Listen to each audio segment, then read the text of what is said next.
Senator Manning, your closing. Thank you, Mr. President. I hear my colleagues say, too much, enough. People like me have been saying too much, enough for years. Some people don't have that ability to say too much, enough, stop. It's going on for years. One day, I hope to come in and say, I don't have to worry about too much, enough, because it's done. We fixed it. If you've never been hungry before, you never know what hunger feels like. If you've never been unhoused before, you don't know what it feels like to be homeless. I get that. But to think that this is too much, think about Eric Garner's family. They said too much. Think about George Floyd's family. Was that too much for them? It's too much for me. I wish I didn't have to come here and bring a bill like this. I wish I didn't. And if I didn't, who amongst you would do it? Because it's too much. You had enough. I've had enough too. Every day I have enough. My world is different.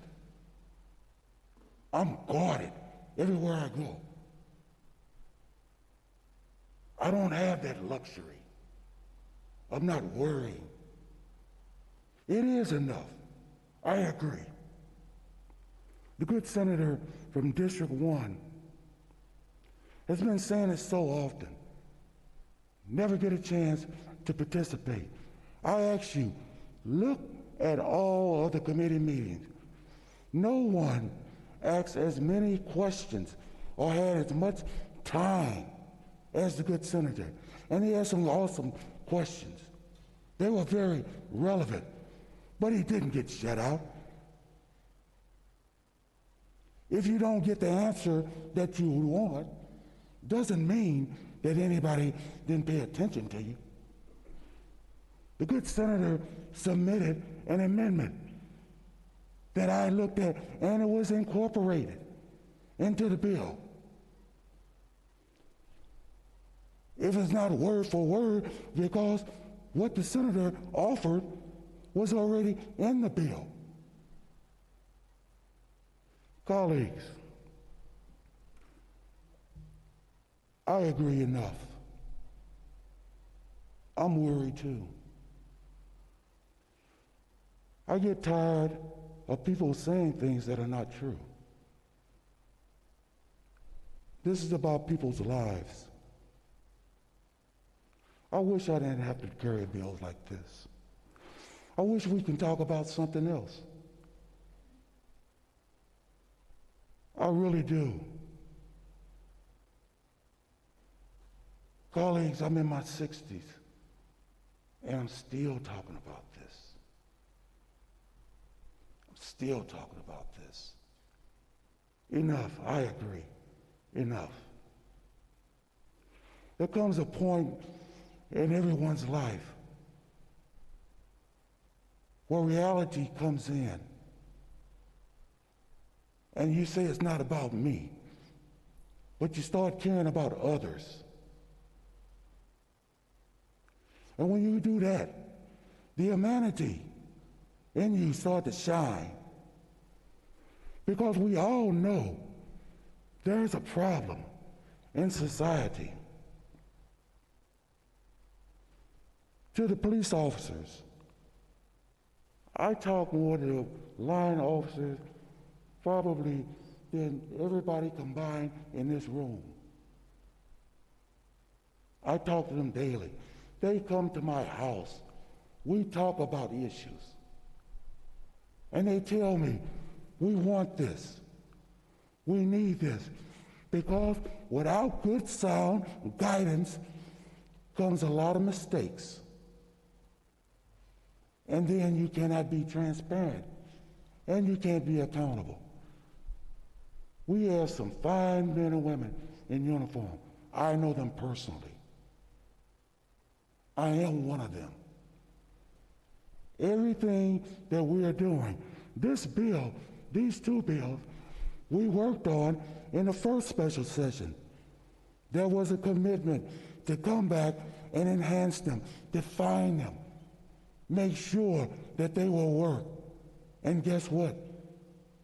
The line officers have called me. They agree with this. Please don't assume that this was done without their input. Please don't assume that because the chief of police in Bend testified that it didn't get out around Oregon. And other chiefs of police throughout the state through a coalition called the Chiefs of Police and Sheriffs Association. They've all been involved in the conversation. It's been a long day. I have been up since about 4 o'clock this morning because I didn't want to miss it at 8 o'clock to be here. And some of the things that I hear are really heartbreaking. And I don't know why. I don't know why. I don't understand it. We talk about the process. If the process was fair, we would not need this. If the process was fair. If the safety and security of every human being was relevant and fair, we would be talking about something else. So I agree with the good senator from District 22. This is not the last bill. I wish it was the last bill, but it's not. I would treat everyone with dignity and respect because it is who I am. It is in my DNA. I will not draw out phony conclusions or make false statements about you because I respect everyone in this committee. It's not political to me. It's about saving lives. My God, I've had enough too. Thank you.